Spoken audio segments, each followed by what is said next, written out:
His name is Connor. John Connor. Your son, Sarah.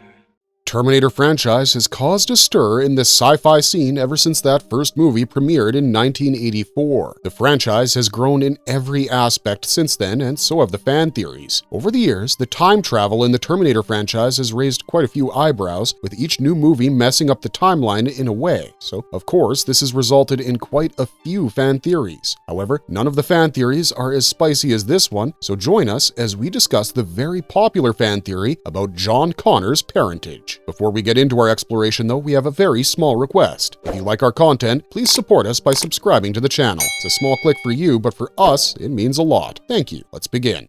The way things are. So while we've had quite a few movies over the years, the main timeline of the films has remained pretty much the same. We have a dystopian and bleak future a couple of decades from now where this AI, known as Skynet, has gone completely rogue. Since this AI has quite the grasp on the militia too, it has successfully decimated humanity as a whole. The humans that have managed to survive the AI's brutal attacks formed a resistance, and that resistance is led by none other than John Connor. Now, Skynet figures that the best way to get rid of the human resistance would be to send a Terminator T-800 back in time to 1984 and kill off Sarah Connor, John's mother. That way, John would never have been born and the human resistance would never have taken place. Obviously, when John gets wind of that, he decides to send one of his own men, the most trusted one, Kyle Reese, back in time to protect his mother. Sarah and Kyle meet and they start working together to survive the attacks from the Terminator. Eventually, however, they end up falling in love and do the deed, which is when John is conceived. So in a way, this is a predestination paradox. John's entire existence is now based on him sending Kyle back in time. This ties the central themes of the movie together in a neat little bow between fate and predestination. However, over the years, as the franchise has grown, fans have noticed a few things that have gotten them questioning the established timeline.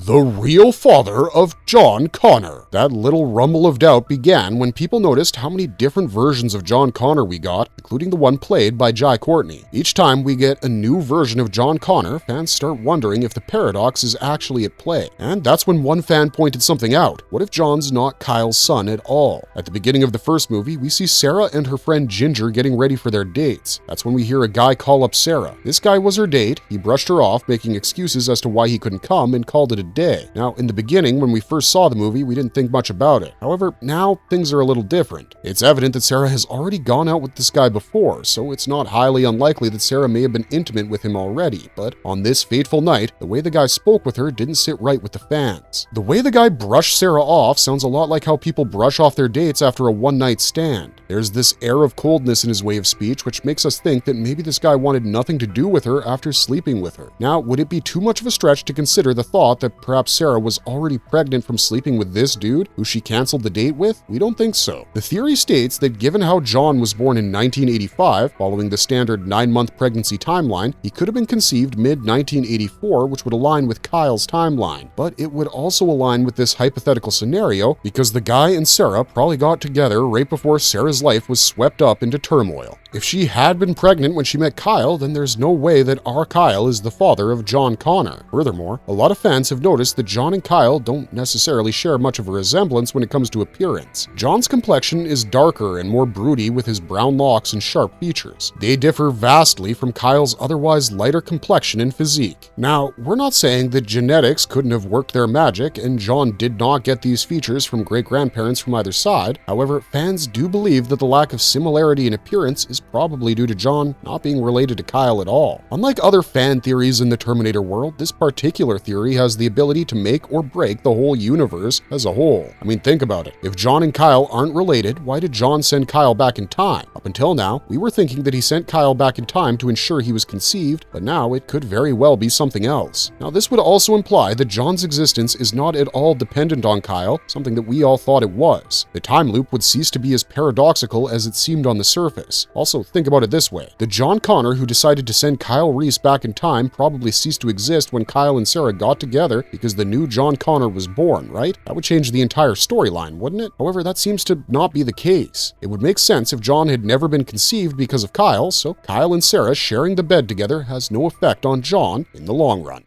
But what about the continuity? This fan theory definitely gives rise to an intriguing premise. However, despite how interesting it may seem, the counter-arguments against this theory are present all over the franchise. In several films, John has specifically told us that Kyle Reese is his father. Sarah believed Kyle's story in the first film, which has been sorta continued in every sequel that followed. If John and Kyle aren't related, then the film's central time loop paradox would be destroyed, which would remove the film's fate versus predestination ordeal. The canceled date, as pointed out by one Redditor in a specific subreddit, is definitely a point of contention. No doubt about that. However, we don't get any blatant hint about Sarah and that guy being together. So for all we know, this was supposed to be their first date and the guy is just a douche. Also, we gotta say, personally, we really love the original story to bits. We think it makes 100% sense that Kyle and Sarah got together and that led to John being born. I mean, think about it. Kyle got a picture of Sarah from John when he was out in battle. In the decimated battlegrounds, there's barely any women dressed in pretty clothes, unburdened from the harrowing and horrifying truth of this man versus machine war. So that picture of Sarah was a symbolic representation of hope and better times for Kyle. It reminded him of times when things weren't this bleak, and so he loved Sarah with all his heart, or at least the idea of it. Hence, that made him the best person to protect Sarah, and when Sarah and Kyle got together and had John, one would assume that the baby John grew up to become the original John that sent Kyle back in the first place. Why? Because Sarah is a strong woman. We don't see a single future where he wouldn't tell John that the whole world's fate depends on him. I think Sarah's musings about Kyle and how he was a member of the Resistance shaped John to become the leader that we see later. This would confirm the original storyline theory that perhaps John knew the entire time that Kyle was his father and sent him back to ensure that the human resistance formed again with his birth. Marvelous verdict! The theory about Kyle Reese not being John's father is definitely interesting. This entire alternative perspective on the beloved Terminator saga is fascinating, but I believe this theory works in two ways. On one hand, it challenges the original storyline in a way that forces us, the audience, to think more and add more. Parallel, on the other hand, this theory also marvelously feeds into the themes of predestination, fate, and the fluid nature of time in the Terminator universe. Now, this theory does have the possibility of being true. However, whether it will ever be true, that's up to the writers and directors. We're just happy that Terminator fans out there are still showing this much love for the franchise. Let us know in the comments down below what you guys think is the case. Who is John Connor's real father? Channel your inner Maury Povich and let us know your thoughts, and we'll see you guys down there. If you liked our content, don't forget to leave a like and subscribe to us if you haven't already. Otherwise, thanks for watching, stay safe out there, and have a marvelous day.